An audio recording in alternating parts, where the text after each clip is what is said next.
সম্ভাবনা নাই, কমারও সম্ভাবনা নাই। ইমানে নাই তো বাড়বে কি আর কমবে কি? যেহেতু ইমান বাড়ছে তো বোঝা যাচ্ছে আমাদের ইমান এখনো আছে। আল্লাহ রাব্বুল আলামিন আমাদের ইমানকে আরো বাড়িয়ে দিন। ওরে আমিন বলতেও কষ্ট হয়। মাঝে মাঝে এই জিকিরগুলো অব্যাহত থাকবে। কোন দোয়া হবে, একটু পর পর দোয়া হবে। এই দোয়ার মধ্যে সকলে কি বলতে হবে? খালি আমিন না, আল্লাহুম্মা আমিন। এরপরে কোরআনে কারীমের আয়াত শুনলে কি বলতে হবে? আল্লাহু আকবার, সুবহানাল্লাহ। নিজে নিজে বলতে হবে, বক্তা বলবে না। বক্তাকে চিল্লাইয়া কোন সুবহানাল্লাহ, তখন কবেন সুবহানাল্লাহ। বক্তা কবেন লিল্লাহি তাকবীর, সবাই কবেন আল্লাহু আকবার। এটা বক্তা বলা সুন্নতের খেলাফ। বক্তা কোনো অর্ডার করে না। আপনার ঈমান যখন কোরআনে কারীমের আয়াত শুনবে, যখন হাদিস শুনবে, তখন আপনার ঈমানের তাগিদেই আপনি নিজেই বলবেন সুবহানাল্লাহ, আল্লাহু আকবার। কারণ এটা জিকিরের মজলিস, এখানে জিকির অব্যাহত থাকবে। তো সম্মানিত ভাই ও বোনেরা, আমার আলোচনার বিষয় হলো মিন নাওয়াকিদিল ঈমান, অর্থাৎ ঈমান ভঙ্গের কিছু গুরুত্বপূর্ণ কারণ। তো বিষয়টা অনেক লম্বা বিষয়। এটার উপরে আমার একটা বইও আছে, ইসলাম ও ঈমান ভঙ্গের কারণ।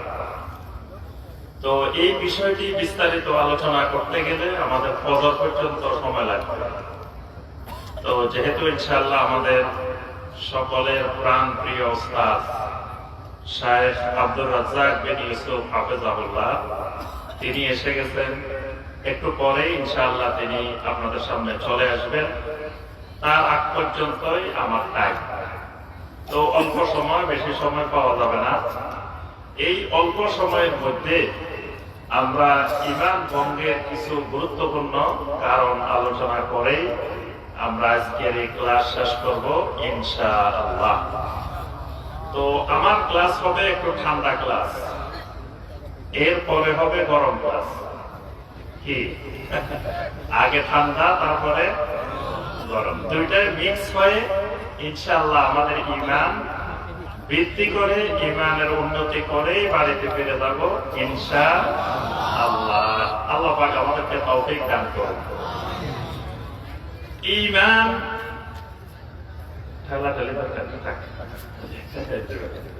ঈমান এইটা যার মধ্যে থাকবে, আল্লাহ রাব্বুল আলামিন তাকে মহব্বত করেন, তাকে আল্লাহ রাব্বুল আলামিন ভালোবাসেন। তাহলে আমাদের সবার ঈমান আছে না? অনেকে এখান থেকে সন্দেহের মধ্যে আছে, বা আছে কি নাই বুঝতেছি না। কি ঈমান আছে সবাই? খালি আছে বলে হবে না। ঈমান আছে এটা বলারও তো একটা শারীরিক পরিবেশ আছে, আছে না? তাহলে ঈমান আছে কিনা জিজ্ঞাসা করলে কি বলতে হবে? আবার আছে বাদ দিয়া খালি ইনশাআল্লাহ। ভাই নামাজ পড়েন না কেন? ভাই দোয়া করেন ইনশাআল্লাহ পড়বো। মানে আল্লাহ চাইলে পড়বো, এখন আল্লাহ চাইতেছে না, এই জন্য পড়তেছি না। ইনশাআল্লাহ মানে কি? আল্লাহ চাইলে, যদি আল্লাহ চান। তো এখন পড়ে না, তার উত্তর হলো এখন আল্লাহ চাইতেছে না। যখন আল্লাহ চাইবো তখন সে নামাজ পড়বে। এই জন্য খালি ইনশাআল্লাহ না, বলতে হবে ঈমান আছে ইনশাআল্লাহ। আপনাদের সবার ঈমান আছে? আবার রাখো ইনশাআল্লাহ। এতক্ষণ কি শিখে যাবে? ঈমান আছে ইনশাআল্লাহ, পুরাটা বলতে হবে। আপনাদের সবার ঈমান আছে ইনশাআল্লাহ। আল্লাহ পাক আমাদের ঈমানকে মৃত্যু পর্যন্ত দায়ম ও কায়েম থাকার তৌফিক দান করুন। তাহলে ঈমান যদি থাকে, এক নম্বর উপকারিতা, ঈমান থাকলে আল্লাহ রাব্বুল আলামিন তাকে মহব্বত করেন, ভালোবাসেন। এই কারণে আল্লাহ রাসূল সাল্লাল্লাহু আলাইহি ওয়াসাল্লাম বলেন, ইন্নাল্লাহা ইউতিদ দুনিয়া মান ইউহিব্বু ওয়া মান লা ইউহিব্বু ওয়ালাকিন লা ইউতিল ঈমান ইল্লা লিমান আহাব্বা। নবী সাল্লাল্লাহু আলাইহি ওয়াসাল্লাম বলেন, ইন্নাল্লাহা ইউতিদ দুনিয়া মান ইউহিব্বু ওয়া মান লা ইউহিব্বু। আল্লাহ রাব্বুল আলামিন যাকে ভালোবাসেন আর যাকে ভালোবাসেন না, দুইজনকেই আল্লাহ রাব্বুল আলামিন দুনিয়া দান করেন। দুনিয়ার টাকা পয়সা ধন সম্পদ আল্লাহ রাব্বুল আলামিন ভালোবাসলেও দান করেন, ভালো না বাসলেও আল্লাহ রাব্বুল আলামিন দান করেন। জমিনে একজন বড় আকারের ধনী মানুষ ছিল, যার নাম ছিল কারুন। কারুনের নাম শুনছেন? কারুনের বিশাল সম্পদ ছিল। কারুনকে আল্লাহ ভালোবাসতো? কথা কথা, কারুনকে আল্লাহ ভালোবাসতো? ভালোবাসতো না, কিন্তু তার বিশাল সম্পদ ছিল, ছিল না? আবু জাহেলের বিশাল সম্পদ ছিল। ওয়ালিদ ইবনে মুগীরা, এই লোককে যদি কেউ জিজ্ঞাসা করতো, এই ভাই তোমার নাম কি, সে তার নাম ওয়ালিদ ইবনে মুগীরা বলতো না, সে বলতো কি, আনা ওয়াহিদ ইবনে ওয়াহিদ, আনা ওয়াহিদ ইবনে ওয়াহিদ। ওয়াহিদ মানে হলো ওয়ান পার্সন, মানে আমি পৃথিবীতে একজন, আমার বাপও ছিল পৃথিবীতে একজন, মানে আমাদের মতো দ্বিতীয় মানুষ পৃথিবীতে আর দ্বিতীয়টা নাই। এজন্য পরিচয় দিত কি, ওয়াহিদ ইবনে ওয়াহিদ, আমি ওয়াহিদের ছেলে ওয়াহিদ। তার নাম হলো ওয়ালিদ, বাবার নাম হলো মুগীরা, কিন্তু ওয়ালিদ ইবনে মুগীরা হতো না, বলতো কি, আনা ওয়াহিদ ইবনে ওয়াহিদ।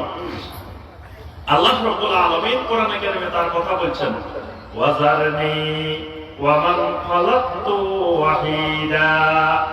আল্লাহ রাব্বুল আলামিন বলেন, তাকে আপনি ছেড়ে দেন যাকে আমি ওয়াহিদ করে দুনিয়াতে বানাইছি। সে ওয়ান পার্সন। ওয়ান পার্সন কেন? মক্কা মুকাররমা থেকে শুরু করে তায়েফ পর্যন্ত 90 কিলোমিটার জায়গা। এই 90 কিলোমিটার জায়গার ভিতরে সবচেয়ে বেশি সম্পত্তি, সবচেয়ে বেশি জায়গা জমিন ছিল ওয়ালিদ ইবনে মুগীরার। মানে তার জমিন এই 90 কিলোমিটার জুড়ে বিস্তৃত। এজন্য সে ওই জমিনের অহংকারে, সম্পদের অহংকারে বলতো, আনা ওয়াহিদ ইবনে ওয়াহিদ। তাহলে এই লোকেরও তো বিশাল সম্পদ ছিল। আল্লাহ ভালোবাসতো? আল্লাহ রাব্বুল আলামিন ভালোবাসতেন না। তার অর্থ হলো, এমন মানুষকে আল্লাহ রাব্বুল আলামিন দুনিয়া দেন, সম্পদ দেন, যেই মানুষটাকে আল্লাহ রাব্বুল আলামিন পছন্দ করেন না, ভালোবাসেন না। আবার এমন মানুষকে আল্লাহ রাব্বুল আলামিন সম্পদ দেন, যে মানুষকে আল্লাহ ভালোবাসেন। যেমন আল্লাহ রাব্বুল আলামিন ওসমান রাদিয়াল্লাহু তাআলা আনহুকে সম্পদ দিবেন, আবু বকর রাদিয়াল্লাহু তাআলা আনহুকে সম্পদ দিবেন, আরো অনেক অনেক সাহাবায়ে কেরামদেরকে আল্লাহ সম্পদ দিবেন। তাদেরকে আল্লাহ রাব্বুল আলামিন ভালোবাসতেন।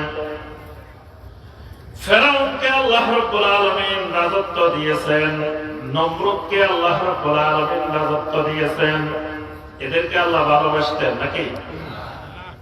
আবার সুলাইমান আলাইহিস সালামকে আল্লাহ রাব্বুল আলামিন রাজত্ব দিয়েছেন। দাউদ আলাইহিস সালামকে আল্লাহ রাব্বুল আলামিন রাজত্ব দিয়েছেন। মুহাম্মদুর রাসূলুল্লাহ সাল্লাল্লাহু আলাইহি ওয়াসাল্লামকে আল্লাহ রাব্বুল আলামিন বিশাল দায়িত্ব, বিশাল রাজত্ব, খেলাফত আল্লাহ দান করছেন। তার অর্থ হলো, দুনিয়ার ক্ষমতা, দুনিয়ার ধন সম্পদ, দুনিয়ার এসব কিছু আল্লাহ রাব্বুল আলামিন ভালোবাসলেও দেন, ভালো না বাসলেও দেন। কিন্তু নবী সাল্লাল্লাহু আলাইহি ওয়াসাল্লাম বলেন, ওয়ালাকিন লা ইউতিল ঈমান ইল্লা লিমান আহাব্বা। আল্লাহ রাব্বুল আলামিন ঈমান শুধুমাত্র ওই মানুষগুলোকে দেন, যে মানুষগুলোকে আল্লাহ রাব্বুল আলামিন মহব্বত করেন, ভালোবাসেন। সুবহানাল্লাহ। ঈমানটা আল্লাহ রাব্বুল আলামিন ভালো না বাসলে কাউকে দেন না। তাহলে আমাদের সবার যেহেতু ঈমান আছে, আল্লাহ আমাদেরকে কি করেন? ভালোবাসেন। 2 নম্বরে, ঈমান যদি থাকে তাহলে ওই মানুষগুলো আল্লাহ রাব্বুল আলামিনের ওলি হয়ে যায়। সুবহানাল্লাহ। কি হয়ে যায়? আল্লাহর বন্ধু হয়ে যায়, আল্লাহর ওলি হয়ে যায়। আল্লাহ রাব্বুল আলামিন সূরা আল বাকারার 257 নম্বর আয়াতে কারিমায় ঘোষণা দিয়েছেন, আল্লাহু ওয়ালিয়্যুল্লাযীনা আমানু ইউখরিজুহুম মিনাজ যুলুমাতি ইলান নূর। আল্লাহু ওয়ালিয়্যুল্লাযীনা আমানু, জমিনের যত ঈমানওয়ালা মানুষ আছে সবগুলো ঈমানওয়ালা মানুষ আমি আল্লাহর বন্ধু, আমি আল্লাহর ওয়ালি। সুবহানাল্লাহ। তাহলে ঈমান থাকলে কি হয়? আল্লাহর বন্ধু হয়।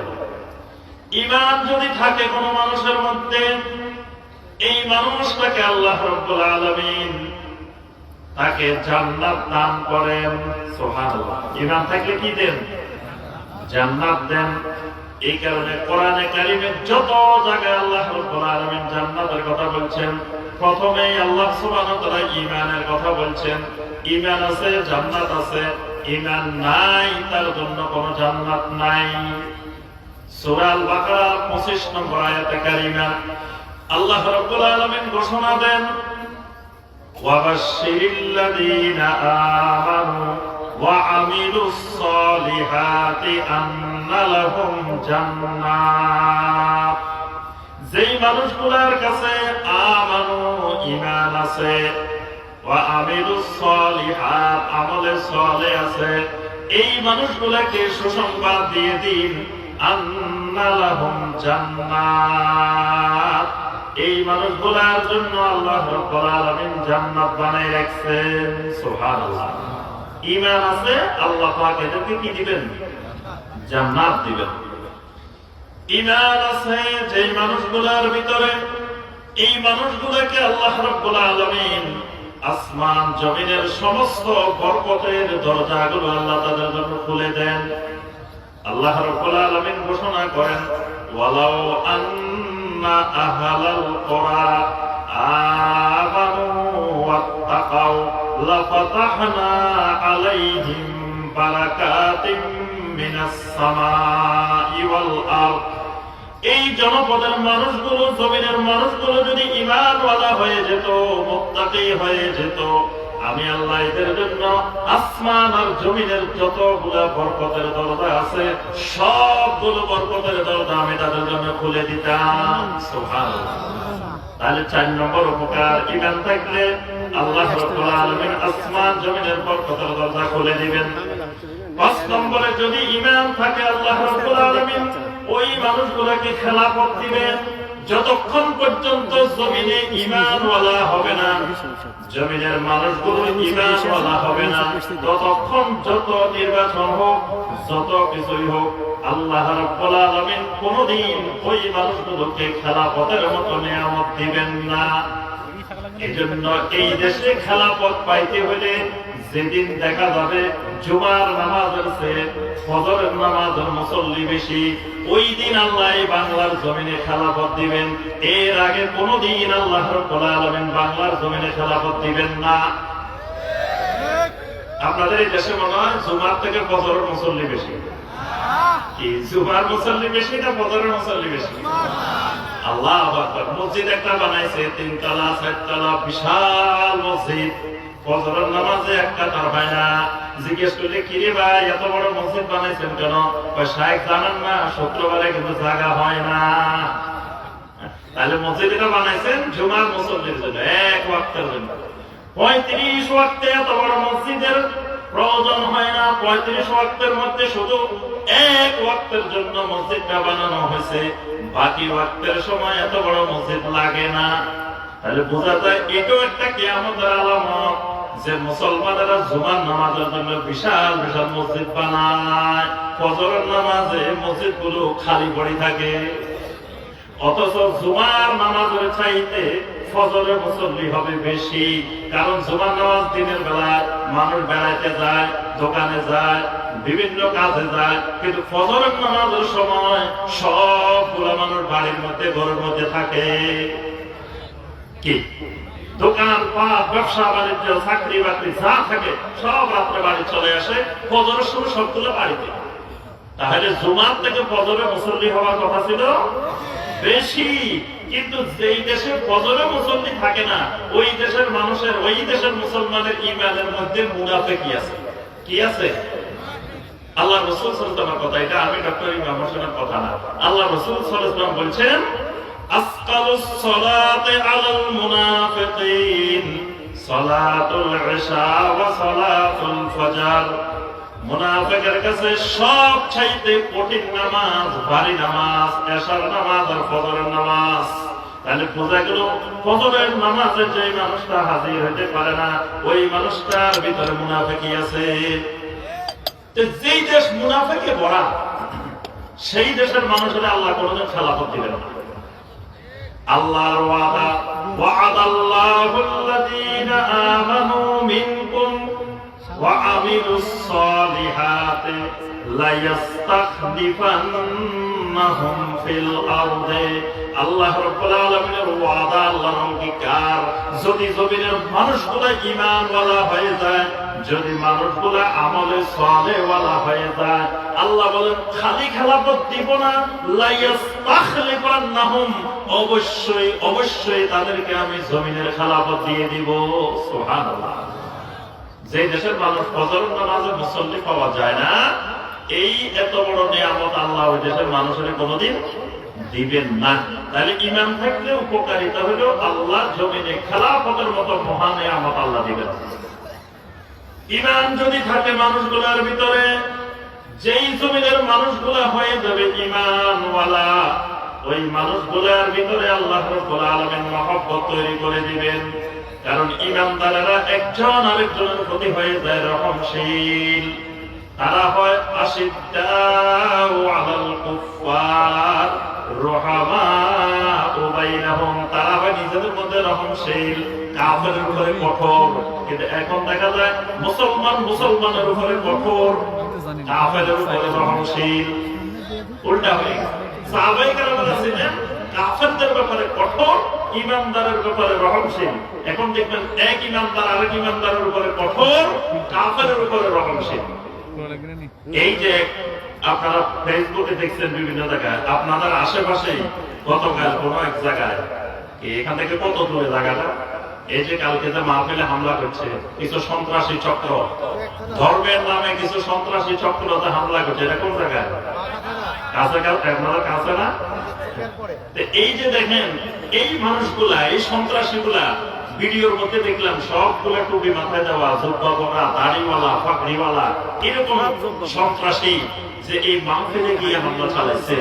অথচ দেখেন যে মাহফিল যারা করতেছে তারাও মুসলিম, যারা হামলা চালাইছে এরাও মুসলিম। কোন কাফের কোন মুশরিক এসে হামলা চালায় নাই সরাসরি। তাহলে এরা মুসলমানের উপরে কঠোর, ঈমানদারের ব্যাপারে কঠোর, আর কাফেরদের উপরে এরা রহমশীল। কাফেরদের মধ্যে পাহারা দেয়, মুশরিকের জন্য দেখবেন শুভেচ্ছা জানায়। মুশরিকেরা কি করে? যখন দুর্গা পূজা আসে তখন মুশরিকের শুভেচ্ছা জানায়, মুশরিকের মূর্তি পাহারা দেয় রাতকে রাত বসে বসে। তারপরে মসজিদে টাকা দেওয়ার আগে মন্দিরে টাকা দেয়, মন্দিরে টাকা দিয়ে আরো গর্ববোধ করে। তাহলে এরা আশিদ্দাউ আলাল মুমিনিন রুহামাউ আলাল কুফফার। উল্টা হয়ে গেছে, ব্যতিক্রম হয়ে গেছে। তাহলে ঈমান যদি থাকে, ঈমানদাররা ঈমানকে টানবে, ঈমানকে মহব্বত করবে। এইজন্য আল্লাহ রাসূল সাল্লাল্লাহু আলাইহি ওয়াসাল্লাম বলেন, লা তাদখুলুনাল জান্নাতা হাত্তা তুমিনু, ততক্ষণ পর্যন্ত তোমাদের কেউ জান্নাতে যেতে পারবে না যতক্ষণ না ঈমান আনবে। ওয়ালা তুমিনু হাত্তা তাহাব্বু, ততক্ষণ পর্যন্ত কারো ঈমান আসবে না যতক্ষণ পর্যন্ত না এক মুমিন আরেক মুমিনকে মহব্বত না করবে, ভালো না বাসবে। এক মুমিন আরেক মুমিনকে ভালো না বাসলে, মহব্বত না বাস করলে, ততক্ষণ পর্যন্ত তার ভিতরে ঈমান আসবে না। ঈমান যদি থাকে তাহলে মৃত্যুকালীন সময়ে রহমতের ফেরেশতারা এসে আমাদেরকে কি করবেন? জান্নাতের সুসংবাদ শোনাবেন। সুবহানাল্লাহ। আল্লাহ পাক কোরআনে কারিমে ঘোষণা দিয়েছেন, ইন্নাল্লাযীনা ক্বালু রাব্বুনাল্লাহু সুম্মা ইসতাকামু তাতানাসসালু আলাইহিমুল মালাঈকাতু আল্লা তাখাফু ওয়া লা তাহজানু ওয়া আবশিরু বিল জান্নাহ। আল্লাহ রাব্বুল আলামিন বলেন, যে মানুষগুলো ঘোষণা দিবে রব্বুনা আল্লাহ, ওই রব্বুল আল্লাহর উপরে ইস্তেকামত থাকবে, এই মানুষগুলো যখন মৃত্যুকালীন সময় উপস্থিত হবে, আল্লাহর রহমতের ফেরেশতারা এসে তাদেরকে বলতে থাকবেন, আল্লাহ তাখাফু ওয়া লা তাহজানু, ও আল্লাহর বান্দা ও আল্লাহর বান্দি, তোমার কোনো ভয় নাই, তোমার কোনো দুশ্চিন্তা নাই, কিছু নেই, পেরেশানি নাই। ওয়া আবশিরু বিল জান্নাহ, তুমি জান্নাতের সুসংবাদ গ্রহণ করো। সুবহানাল্লাহ। ঈমানের আরো অনেক উপকার। এজন্য ঈমানটা আনার পরে কতদিন ঈমানের উপরে থাকা লাগবে বলেন তো দেখি, কয় বছর পরে আর ঈমান থেকে রিটায়ার হতে পারবেন? কতদিন? মৃত্যু পর্যন্ত ঈমানের উপরে ইস্তেকামত থাকতে হবে, তাহলেই জান্নাত পাওয়া যাবে। কিন্তু মৃত্যুর আগে যদি ঈমান চলে যায়, ঈমান ভেঙে যায়, তাহলে জান্নাত পাওয়া যাবে যাবে না। আচ্ছা, আবার বলেন, ঈমান কি ভাঙে কিনা? কথা কয় না, ভাঙে? আচ্ছা, আপনাদের এই নাটোরে কয়জনের ঈমান ভাঙছে এই পর্যন্ত? ভাঙছে কারো? শুনছেন কোনদিন অমুক জায়গায় একজনের ঈমান ভাঙে গেছে? শুনছেন? শোনেন নাই? শুধু নাটোরে না, সারা বাংলাদেশে একজনের ঈমান ভাঙছে, কোনদিন শুনছেন? শোনা যায় না। কারণ কি ভাঙে না কেন? ওযু ভাঙছে, এরকম দেখছেন? দেখেন নাই? আমরা তো প্রতিনিয়ত দেখি, মসজিদে দেখা যায় নামাজ পড়তে গেছে, একজন নামাজের মাঝখান দিয়ে চলে যাচ্ছে। কিরে ভাই, কি হয়েছে? ওযু ভেঙে গেছে। এরকম হয় না? এটা হওয়াটাই স্বাভাবিক, এটা কোনো অস্বাভাবিক জিনিস না। আবার মাঝে মাঝে নামাজও ভেঙে যায়, আবার মাঝে মাঝে দেখা যায় সিয়াম ভেঙে যায়, রোজা ভেঙে যায়, সব ভাঙে।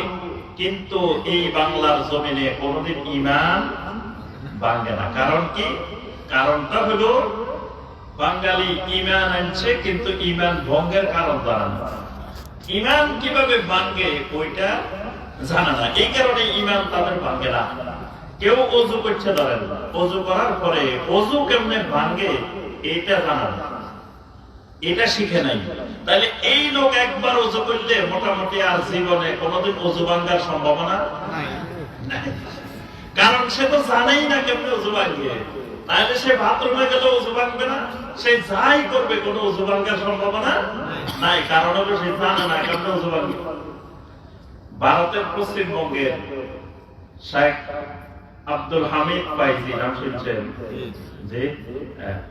তো একদিন শায়েখ গল্প করছিলেন যে আপনার মুর্শিদাবাদের এক ঘটনা, যে এক মুরব্বী আসি বলতেছে যে আমি আসরের নামাজের ওযু দিয়ে এশার নামাজ পর্যন্ত পড়ি। মুরব্বী ইমাম সাহেবকে বলতেছে শীতের দিন আমি আসরের নামাজের ওযু করি, আর মাগরিবেও করি না, এশাও করি না, এক ওযু দিয়ে 3 ওয়াক্ত নামাজ পড়ি। এখন ইমাম সাহেব চিন্তা করতেছে, কি রে মুরব্বী মানুষ কেমনে 3 ওয়াক্ত আদায় করে, কেমনে ওযু ধরে রাখে? তো এক ছাত্রকে বলতেছে, বাবারা একটু দেখিস তো মুরব্বী মাঝখানে কি করে। এখন দেখে মুরব্বী মাগরিবের আগে দিয়ে বাথরুমে গেছে, বাথরুম থেকে এসে মুরব্বী আর ওযু করে নাই, সরাসরি মাগরিবের নামাজে দাঁড়ায় গেছে। এখন ইমাম সাহেব ছাত্র আসে, ইমাম সাহেবকে বলে দিছে যে মুরব্বী কিন্তু বাথরুমে গেছে, ওযু করে নাই। এখন মুরব্বীরে ইমাম সাহেব কয়, এই মুরব্বী, আপনি বাথরুমে গেছেন, ওযু করলেন না কেন? মুরব্বী কয়, ইমাম সাহেব আপনি কি আমাকে পাগল মনে করছেন? আপনি কি মনে করছেন আমি কিছু জানি না? আমি বাথরুমে গেছি ঠিক কথা, কিন্তু আমি হাঁটুর উপরে কাপড় তুলি নাই। আমি কিন্তু হাঁটুর উপরে কাপড় তুলি নাই, আমি বাথরুম করছি। ওযুর অসুবিধা কি? হাঁটুর উপরে কাপড় উঠলে না আমার ওযু ভাঙতো। আমি কি হাঁটুর উপরে কাপড় তুলে বাথরুম করছি? আমি কি কিছু জানি না? তার অর্থ হলো মুরব্বী ওযু ভঙ্গের কারণ জানে না। কতদিন যে মুরব্বীর এই ঘটনা ঘটছে এবার জীবনে, কারণ মুরব্বী মনে করছে বাথরুমে গেলে ওযু ভাঙে না, হাঁটুর উপরে কাপড় উঠলে ওযু ভেঙে যায়। তাহলে বোঝা গেছে ওযু ভঙ্গের কারণ যদি না জানে, তাহলে তার ওযুর কি অবস্থা বা নামাজের কি অবস্থা।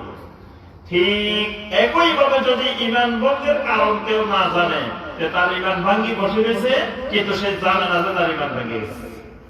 এই কারণে ঈমান ভঙ্গের কারণগুলো জানা ফরজ। প্রত্যেক প্রত্যেক মুসলিমকে জানতে হবে কি কি কারণে ঈমান ভাঙে। ঈমান ভঙ্গের অনেকগুলো কারণ আছে, আমরা সংক্ষেপে কয়েকটা গুরুত্বপূর্ণ কারণ আলোচনা করব ইনশাআল্লাহ।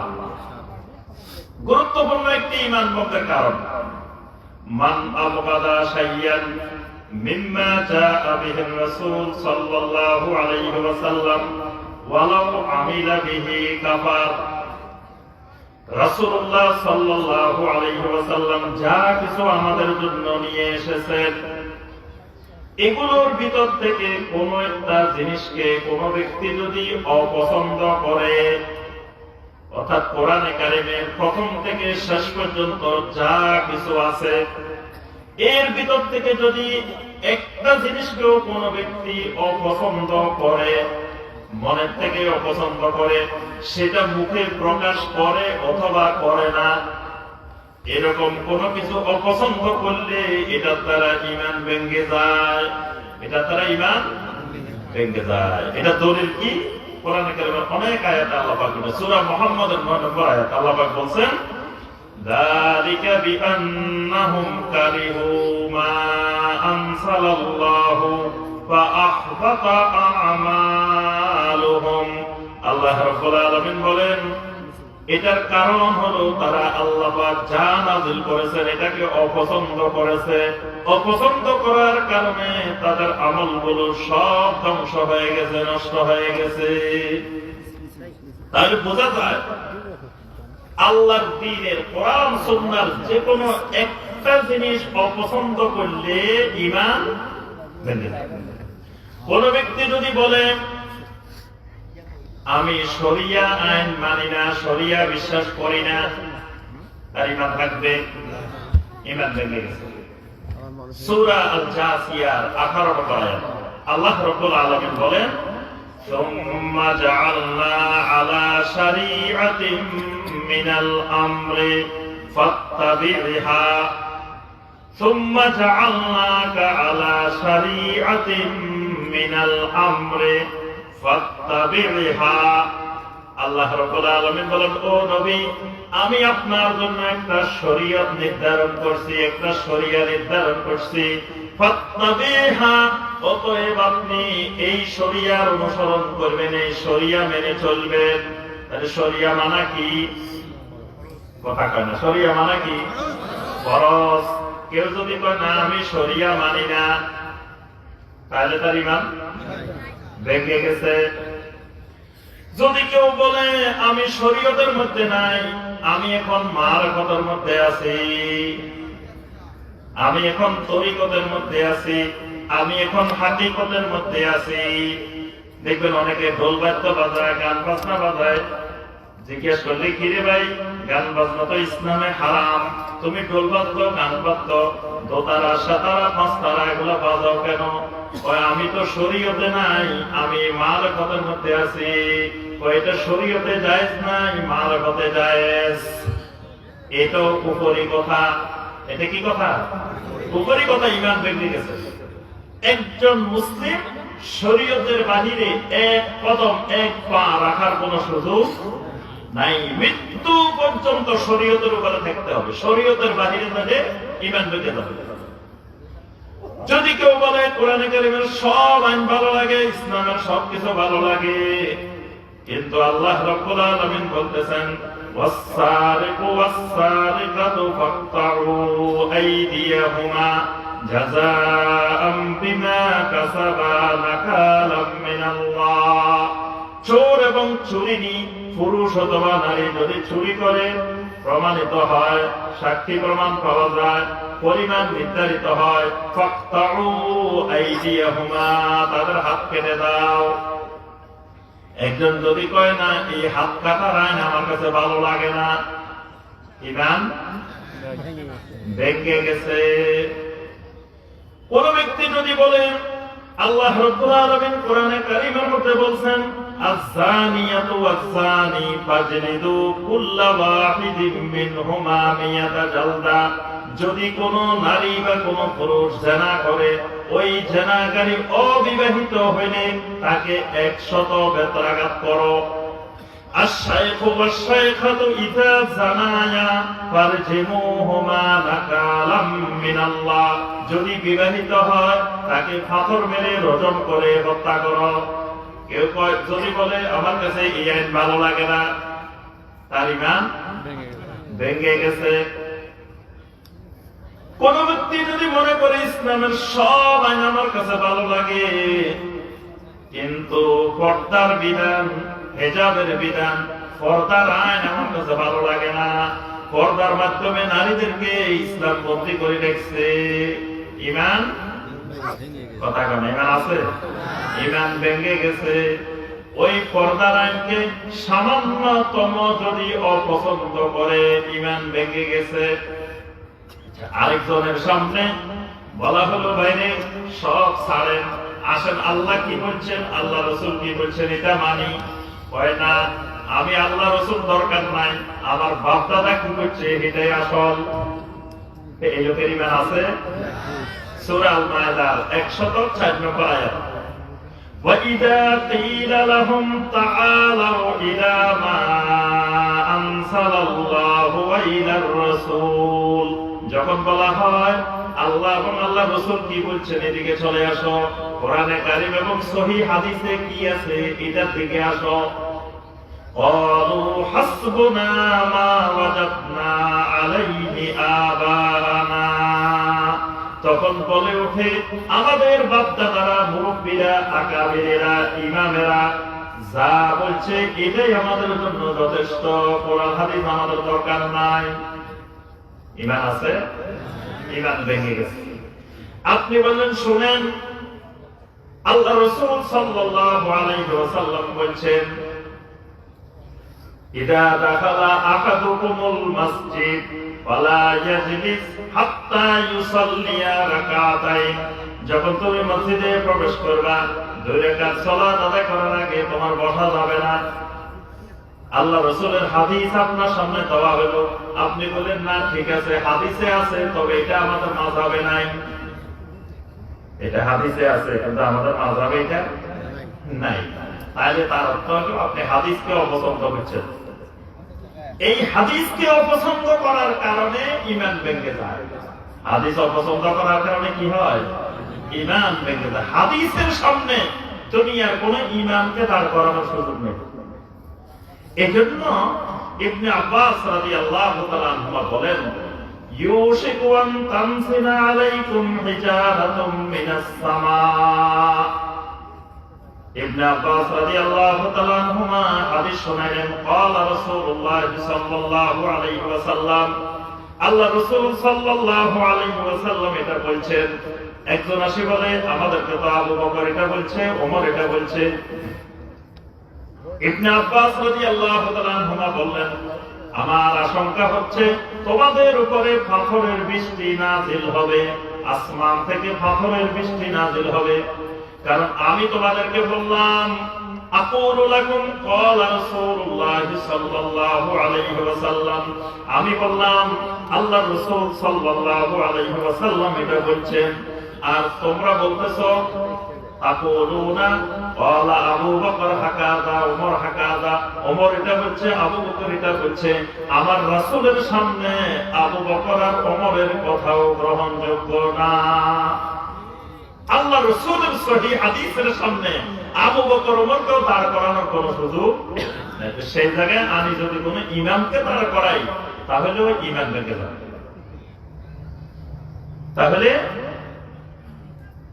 ইসলামের উৎস হলো ইলমের উৎস, ঈমানের উৎস, আমলের উৎস। কয়টা? 2টা। একটা হলো আল্লাহর কিতাব আর একটা হলো নবী সাল্লাল্লাহু আলাইহি ওয়াসাল্লামের সুন্নাহ। কেউ যদি এর বাহিরে অন্য কিছুকে এনে ইসলামের উৎস, ঈমানের উৎস, ইলমের উৎস, আমলের উৎস বানায় তখনও ঈমান ভেঙে যাবে। যেমন কেউ যদি স্বপ্নের কোন জিনিস আনি ইসলামের মধ্যে ঢুকায়, আমাদের মুরব্বী আমাদের অমুক আল্লাহর ওলি এটা স্বপ্নে দেখছেন, এই স্বপ্নের আমলকে আনি এই ইসলামের মধ্যে আমল হিসেবে ঢুকাই দিচ্ছে। তার অর্থ হলো যে কোরআন সুন্নাহ তার কাছে ভালো লাগে নাই, ওই স্বপ্ন তার কাছে ভালো লাগছে। কেউ যদি কাশফের মাধ্যমে কোনো কিছু ছেড়ে ওই কাশফকে এনে যদি ইসলামের মধ্যে ঢুকায়, আমলের মধ্যে ঢুকায়, এটা দ্বারাও ঈমান ভেঙে যায়। তার তো হলো সে কোরআন হাদিসের চাইতে কাশফ তার কাছে ভালো লাগে। এভাবে কোরআন সুন্নাহর বাহিরে অন্য কোন বিধিবিধানকে ইসলাম মনে করা, এর অর্থ হলো কোরআন সুন্নাহকে অপছন্দ করা। এই জন্য কোরআন সুন্নাহর কোন বিধিবিধানকে অপছন্দ করলে তখন ঈমান কি ভেঙে যায়। এইটা হলো ১ নম্বর বিষয়। ঈমান ভঙ্গের আরেকটা গুরুত্বপূর্ণ কারণ হলো as-sihr। সিহর মানে জাদু করা। জাদু করলে কি হয়? ঈমান ভেঙে যায়। সূরা আল-বাকারার ১০২ নম্বর আয়াত আল্লাহ রাব্বুল আলামিন সরাসরি জাদুকে কুফরি বলেছেন। আল্লাহ পাক বলেন, ওয়া মা ইউআল্লিমানি মিন আহাদিন হাত্তা ইয়াকুলা ইন্নামা নাহনু ফিতনাতুন ফালা তাকফুর। ওই দুজন ফেরেশতা যখন তাদেরকে শিক্ষা দেওয়ার জন্য তাদের কাছে কেউ আসতো, জাদু শেখার জন্য যখন কেউ আসতো, তখন তারা বলে দিতেন, ইন্নামা নাহনু ফিতনাতুন, আমরা তোমাদের জন্য ফিতনা স্বরূপ, আমরা তোমাদের জন্য পরীক্ষা স্বরূপ, ফালা তাকফুর, খবরদার খবরদার তোমরা কুফরি করিও না। এই জাদু করলে, জাদুর কাজে যারা সহযোগিতা করবে, জাদুকে যারা প্রমোট করবে, এই সব ধরনের মানুষগুলো ঈমান ভেঙে যাবে। এই কারণে বড় বড় কবিরা গুনাহ, ৭টা যে মওবাকাত ধ্বংসাত্মক কবিরা গুনাহ, এর মধ্যে অন্যতম একটা কবিরা গুনাহ হলো as-sihr, জাদু করা। জাদু করলে ঈমান ভেঙে যায়।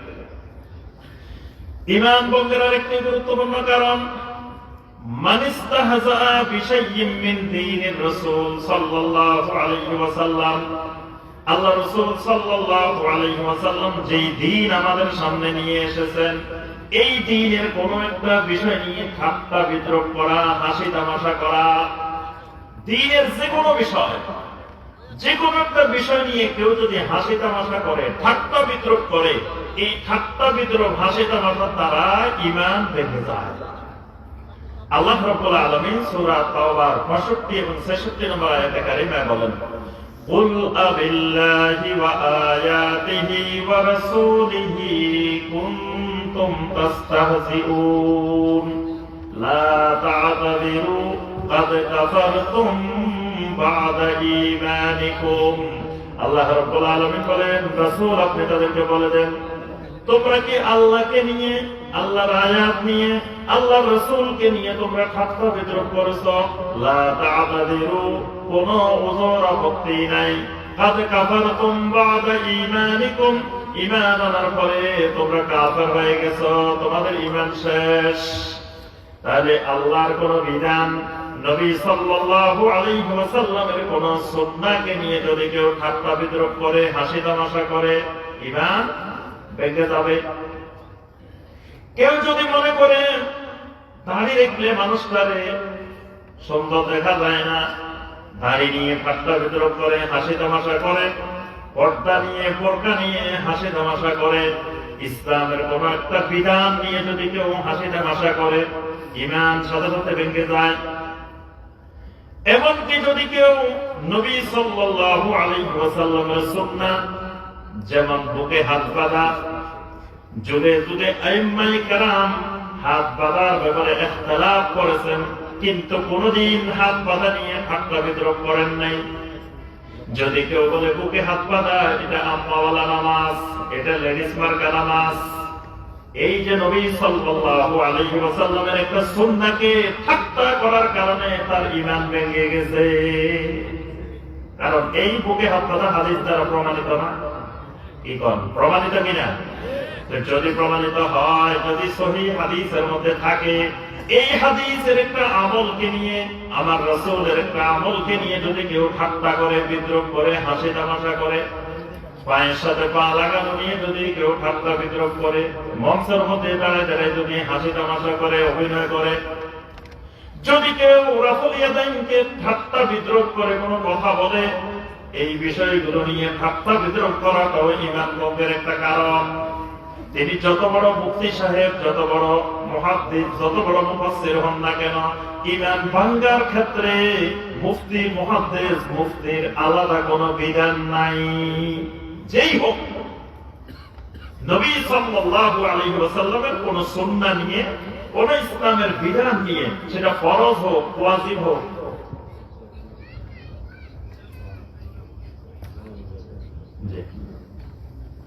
যদি যে কোনো ফরজ ওয়াজিব সুন্নাত মুস্তাহাব যে কোনো বিধান নিয়ে যদি কেউ হাসি তামাশা করে, ঠাট্টা বিদ্রূপ করে, মজা করে, তাহলে তার ঈমান ভেঙে যায়। এই ব্যাপারে খেয়াল রাখতে হবে, আল্লাহকে সম্মান করা, তাজিম করা ফরজ। তা আল্লাহকে কেমনে তাজিম করবেন? আল্লাহ রাব্বুল আলামিনকে তাজিম করার মাধ্যম হলো আল্লাহর কোরআনের বিধানকে সম্মান করা। নবী সাল্লাল্লাহু আলাইহি ওয়াসাল্লামকে তাজিম করা ফরজ। তো নবী সাল্লাল্লাহু আলাইহি ওয়াসাল্লামকে তাজিম কেমনে করব? নবী সাল্লাল্লাহু আলাইহি ওয়াসাল্লামের সুন্নতকে প্রাধান্য দেব, সুন্নতকে ভালোবাসবো, এটা হলো নবী সাল্লাল্লাহু আলাইহি ওয়াসাল্লামকে তাজিম করা। ইসলামকে তাজিম করা ফরজ।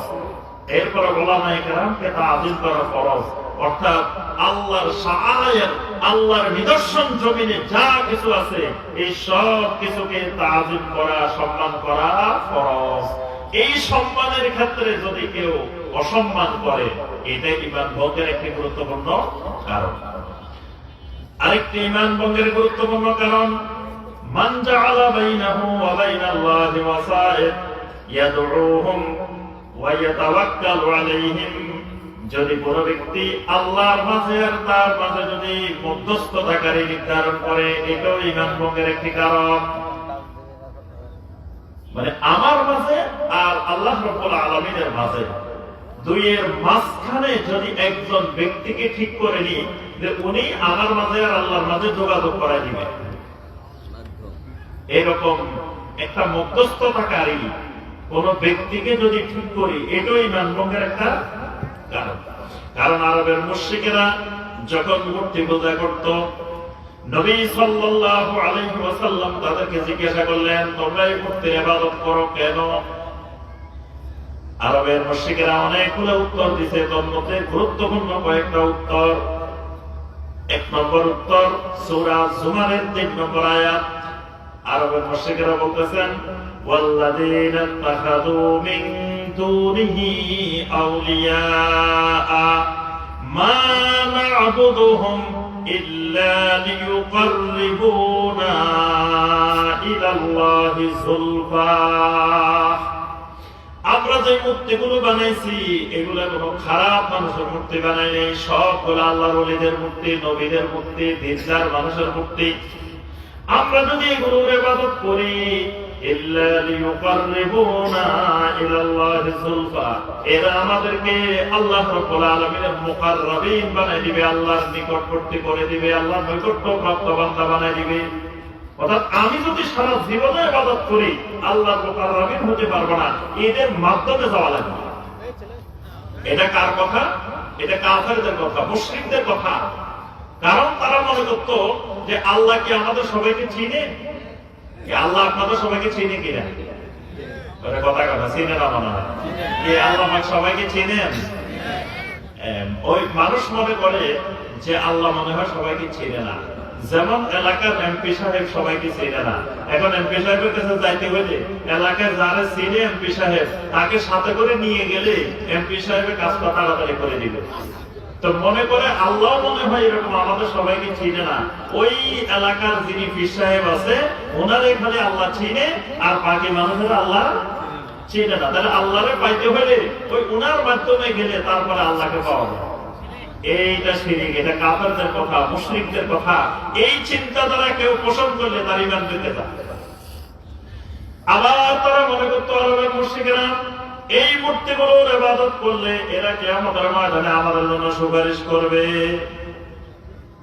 সূরা ইউনূসের 18 নম্বর আয়াত আল্লাহ পাক এই কথাটা উল্লেখ করেছেন, ওয়া ইয়াবুদুনা মিন দুনিল্লাহি মা লা ইয়াদুররুহুম ওয়া লা ইয়ানফা'ুহুম ওয়া ইয়াকুলুনা হাউলা'i শুফাআউনা ইনদাল্লাহ।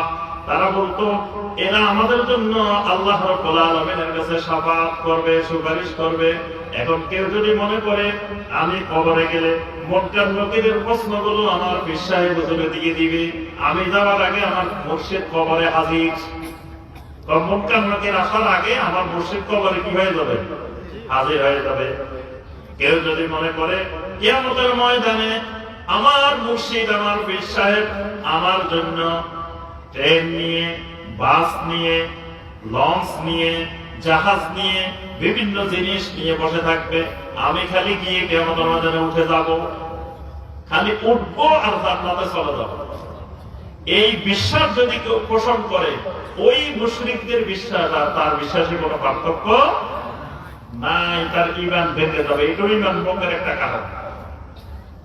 সূরা সাদের ৫ নম্বর আয়াত, মূর্তির ইবাদত করার আরেকটা গুরুত্বপূর্ণ কারণ, আজআলাল আলিহাতা ইলাহান ওয়াহিদা ইন্না হাযা লাশাইউন উজাব। নবী সাল্লাল্লাহু আলাইহি ওয়াসাল্লাম বললেন, এই সব মূর্তি পূজা ছাড়াও একমাত্র আল্লাহর ইবাদত করো। তারা বলে, মুহাম্মদ সাল্লাল্লাহু আলাইহি ওয়াসাল্লাম, আমরা চিন্তা করতেছি আমাদের মাবুদ হলো বর্তমানে ৩৬১ জন, আল্লাহ একজন, এখানে বাইতুল্লাহর ভিতরে আছে আরো ৩৬০, সব মিলে ৩৬১ জন থাকার পরেও আমরা শান্তিতে নাই, অশান্তির মধ্যে আছি। আমরা চিন্তা করতেছি মাবুদ আরো বাড়ানো দরকার, তুমি এসে বলতেছো মাবুদ আরো কমানোর জন্য, তাহলে তো আমাদের অশান্তি আর কুল কিনারা খুঁজে পাওয়া যাবে না। এত মাবুদ থাকি শান্তিতে নাই, আর তুমি বলতেছো সব মাবুদ বাদ দিয়ে একমাত্র আল্লাহকে মাবুদ বানানোর জন্য। এই ৩৬০ জনের কাজ যদি একা আল্লাহর উপরে চলে যায়, আল্লাহর কাজের চাপ বাড়ি যাবে না? আর আমাদের মুশরিকদের কথা, আমরা তো মূর্তি বানাইছি আল্লাহরে একটু কাজ হালকা করার জন্য, আল্লাহর কাজ কমাই দিছি। এখন যদি মূর্তি এগুলোর কাজ বন্ধ হয়ে যায়, সবটা যদি আল্লাহকে দিয়ে দিই, আল্লাহর উপরে কাজের চাপ বাড়ি যাবে না? তো বরং আমরা চাইতেছি আরো বাড়ানোর জন্য, তাহলে সুবিধা। কিন্তু মুহাম্মদ সাল্লাল্লাহু আলাইহি ওয়াসাল্লাম এসে বলতেছেন সব বাদ দিয়ে একমাত্র আল্লাহর ইবাদত করার জন্য, সরাসরি আল্লাহর ইবাদত, কোন দেবতা, কোন মূর্তি, কোন এই মাঝখানের মধ্যস্থতাকারীর কোন প্রয়োজন নাই। তাহলে এই মধ্যস্থতাকারীর প্রয়োজন মনে করলে এটা ঈমান ভঙ্গের কারণ। এবং কেউ যদি এরকম জীবিত বা মৃত কোন ব্যক্তির উপরে তাওয়াক্কুল করে, এই তাওয়াক্কুল করাটাও ঈমান ভঙ্গের কারণ।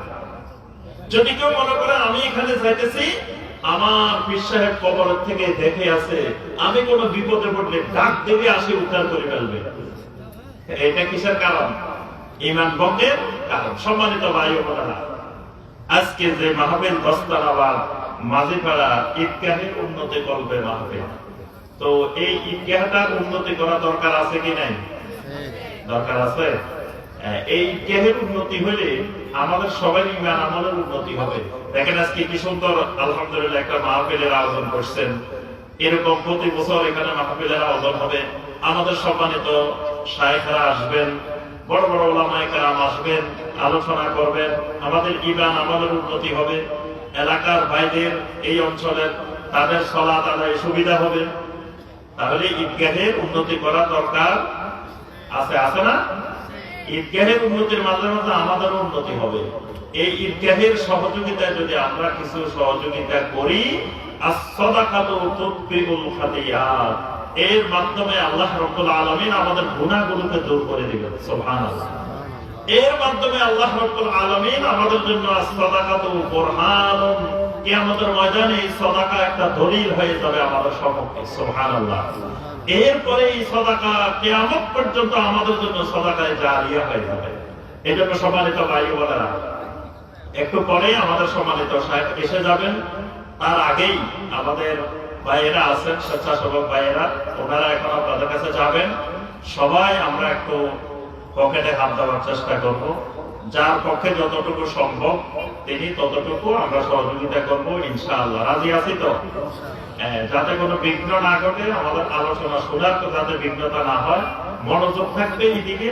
আর পকেটে হাত দিব, তবে খেয়াল করব নিজের পকেটে হাত দিব, আবার অন্যের পকেটে হাত দিব না, ঠিক আছে? কারণ অনেক সময় হয়তো ওয়াজ শোনার মনোযোগী হাত দিয়ে দিচ্ছেন আরেক জায়গায়, এরকম যেন না হয়। সবাই একটু হাত দিব। আর এই বৈঠকি দান, এই মসজিদের যে সাদাকা বৈঠকের দান, এটা অনেক ফজিলতময় একটি কাজ।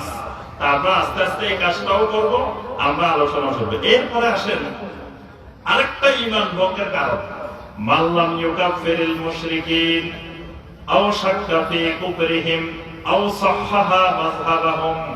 যদি কেউ মুশরিকের মুশরিক মনে না করে, কাফেরকে কাফের মনে না করে, যদি কেউ কোনো কুফরি মতবাদকে বিশুদ্ধ মনে করে, এটাও ঈমান ভঙ্গের কারণ।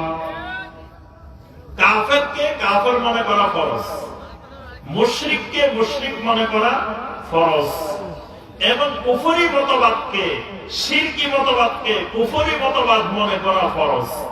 কেউ যদি কোন কুফরি মতবাদকে বিশুদ্ধ মনে করে, এটাই ঈমান ভঙ্গের একটা গুরুত্বপূর্ণ কারণ। এখন কাফেরকে কাফের কেমনে মনে করবেন, মুশরিককে মুশরিক কেমনে মনে করবেন?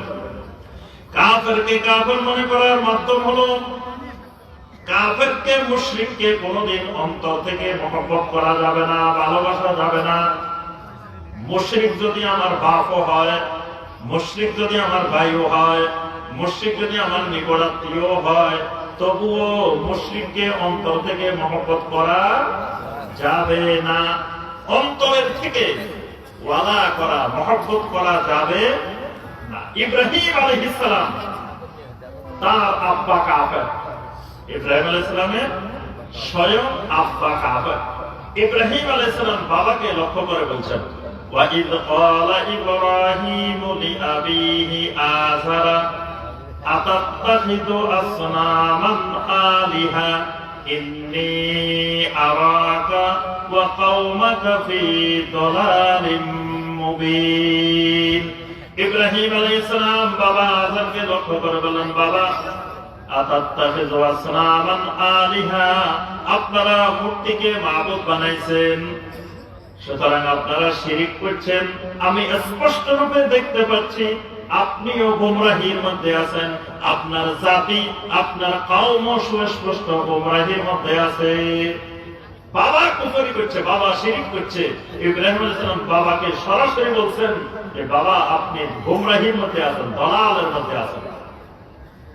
সূরা আল মুমতাহিনা 4 নম্বর আয়াত আল্লাহ রাব্বুল আলামিন ইব্রাহিম আলাইহিস সালামের কথা উল্লেখ করে বলেন, قد كانت لكم أسوة حسنة في إبراهيم والذين معه إذ قالوا لقومهم إنا براء منكم ومما تعبدون من دون الله।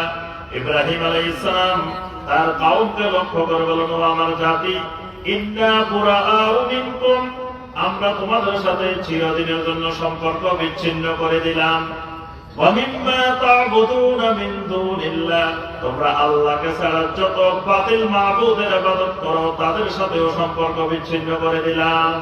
কতদিন পর্যন্ত? হাত্তা তুমিনু বিল্লাহি ওয়াহদা, যতদিন পর্যন্ত না তাওহীদের ভিত্তিতে আমার আল্লাহর উপরে ঈমান না আনবে ততদিন পর্যন্ত। আল্লাহু আকবার। বাপ নিজের কওম, তারপরেও সম্পর্ক বিচ্ছিন্ন করে দিতেন। কেন? কারণ তারা শিরিক করেছে, তারা কুফরি করেছে। তাহলে মুশরিকের সাথে কাফেরের সাথে কোনো ভালোবাসা নাই। 2 নম্বরে, মুশরিকের সাথে কাফেরের সাথে কোনো বৈবাহিক সম্পর্ক নাই। তারা তো কাফেরকে কাফের মনে করি, মুশরিককে মুশরিক মনে করি। আল্লাহ রাব্বুল আলামিন মুশরিকের সাথে কাফেরের সাথে বিবাহকে হারাম করছেন, কোনো বিবাহ শাদী নেই। কাফেরকে কাফের মনে করা, মুশরিককে মুশরিক মনে করা, কাফের মুশরিকের কোন সংস্কৃতি আমার জীবনে গ্রহণ করব না। যদি কাফের মুশরিকের সংস্কৃতি আমি গ্রহণ করি, তার অর্থ হলো কাফের মুশরিককে আমি কাফের মনে করি না, অপছন্দ করি না, মনে মনে ভালোবাসি। এই যে সামনে 31শে ডিসেম্বর আসতেছে, 31শে ডিসেম্বর রাত্রে কি বলেন তো দেখি? এই তো সবাই জানে, এই রাত্রে হলো 31st নাইট। এই নাইট কার নাইট? মুসলমানের নাইট, খ্রিস্টানের নাইট। তাহলে এই খ্রিস্টানের সংস্কৃতি যে মুসলমান পালন করে, তার অর্থ হলো তার অন্তরে খ্রিস্টানের প্রতি বিদ্বেষ নাই, তার অন্তরে খ্রিস্টানের প্রতি ভালোবাসা। এই ভালোবাসার কারণে সেই খ্রিস্টানের সংস্কৃতি পালন করে। এই 31শে December Cox's Bazar, Bandarban, Kuakata hotel motel কোনো কিছু খালি নাই, সব মুসলমানেরা বুকিং দিয়ে ফেলছে। অথচ দিবসেও খ্রিস্টানের বুকিং দিছে কারা? মুসলমানেরা। তাহলে বোঝা যাচ্ছে যে যারা এই বুকিং দিছে এরা সবাই বিজাতীয় সংস্কৃতি, বিজাতীয় কালচার, কাফের মুশরিককে পছন্দ করে, ভালোবাসে। এরপরে দেখেন ফ্যান করছে, সিরা ফ্যান। সিরা ফ্যান দেখছেন?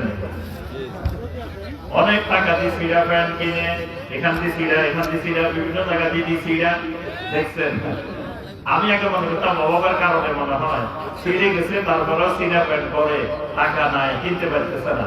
পরে দেখি সিরা প্যান্টের দাম আরো বেশি, অনেক টাকা দিয়ে সিরা প্যান্ট কিনে পরে।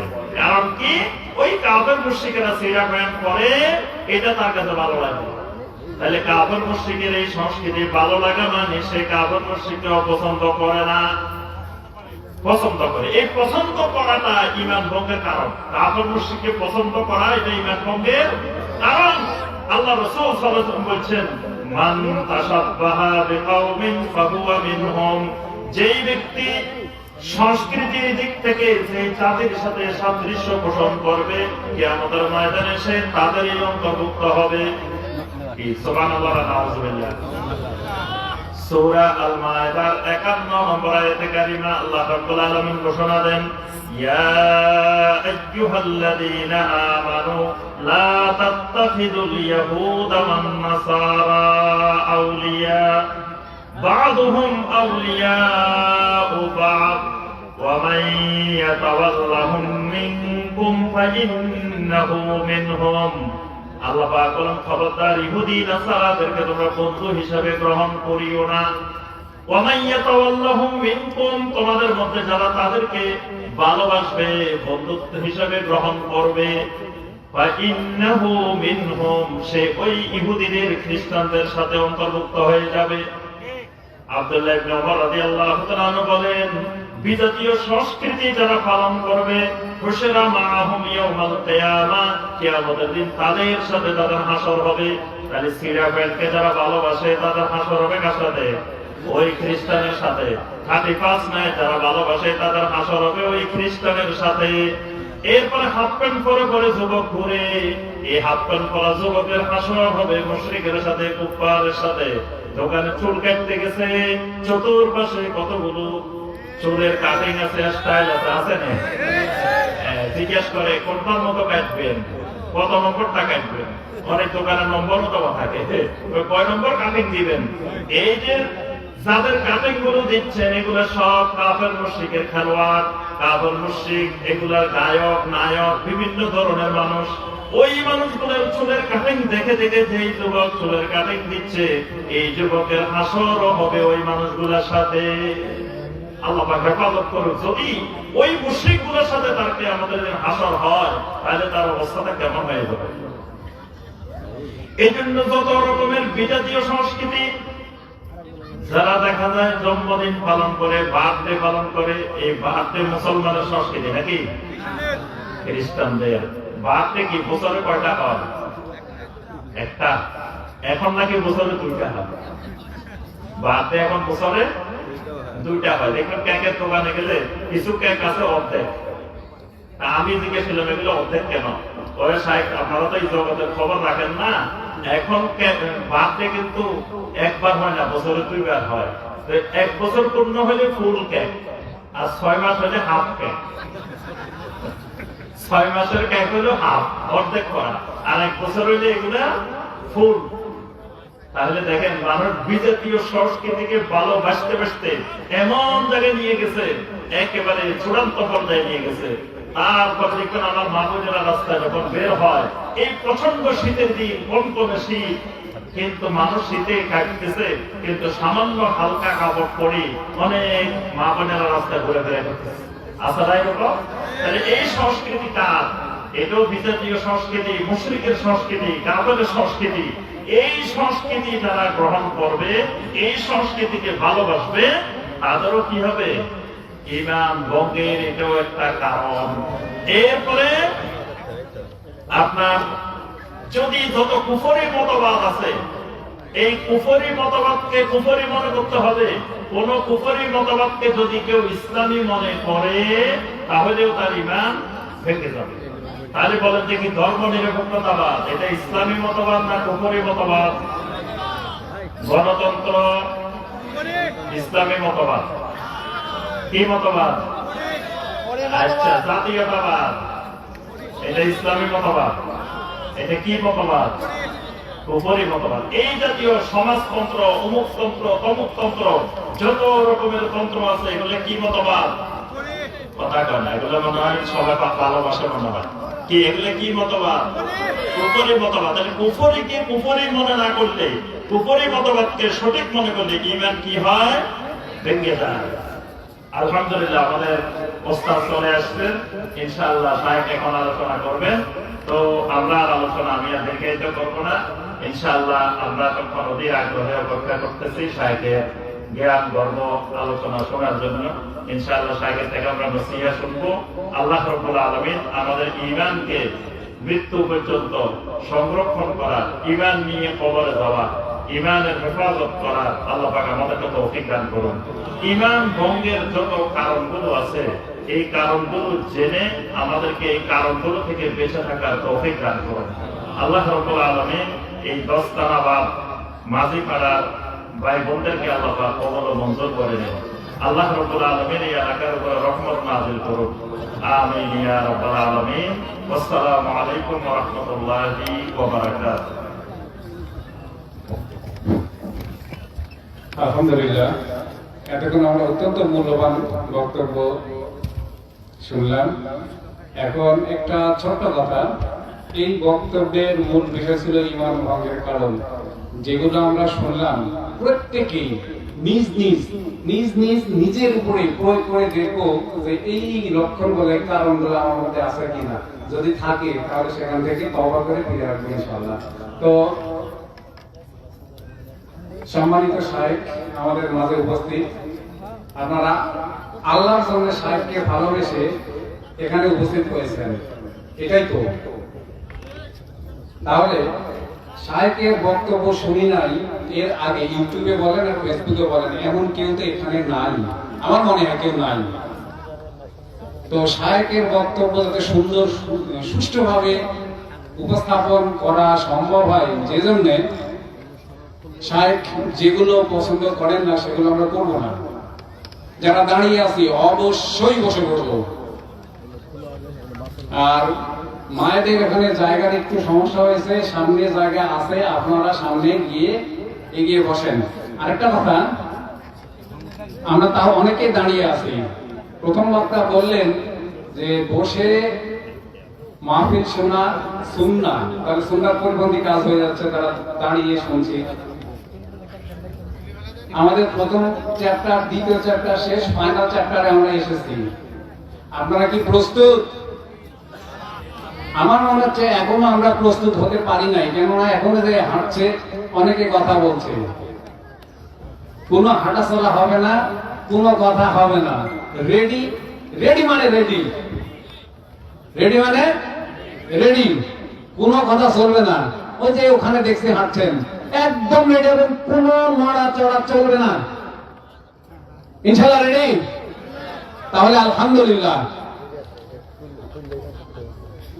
এটা খুলতে হবে।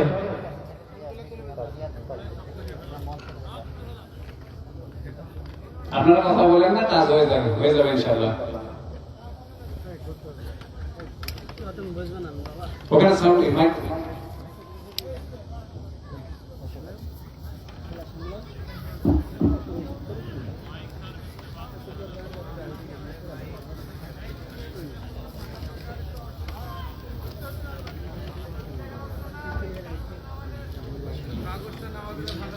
সম্মানিত শায়েখকে পরিচয় করে দেওয়ার কিচ্ছু নাই, আপনারা সবাই চিনেন জানেন।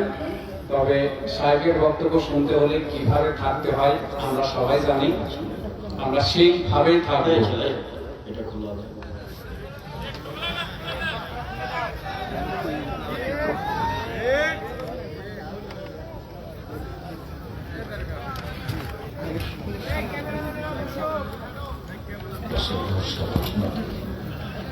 ক্যামেরাম্যান আছি তারাও বসে থাকবো, ক্যামেরাম্যান চলবে।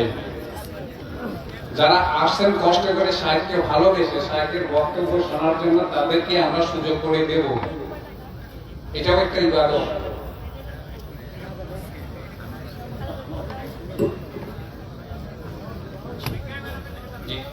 আচ্ছা, এখন কোরআন এবং হাদিসের আলোকে, আচ্ছা আমি কথা বলার, আপনারা কথা বলেন না, দয়া করে সবাই মুখটা বন্ধ করেন, অন্তত এইটুকু সময় আপনারা মুখটা বন্ধ করে রাখবেন আশা করছি।